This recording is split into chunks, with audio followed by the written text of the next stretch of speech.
Herkese merhaba arkadaşlar, kanalıma hoş geldiniz. Yepyeni bir video ile karşınızdayım. Arkadaşlar, bugünkü videomuzda Türkiye'nin ünlü oyuncusu İbrahim Çevikol ve güzel oyuncumuz Sıla Türkoğlu'nun çekildiği Doktor Başka Hayatta dizisinin ikinci bölüm fragmanı geldi.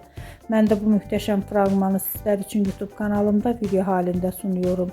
Umarım beğenirsiniz. Arkadaşlar, videomu beğendiyseniz kanalımı izlemeyi ve bildirim butonuna basmayı unutmayın.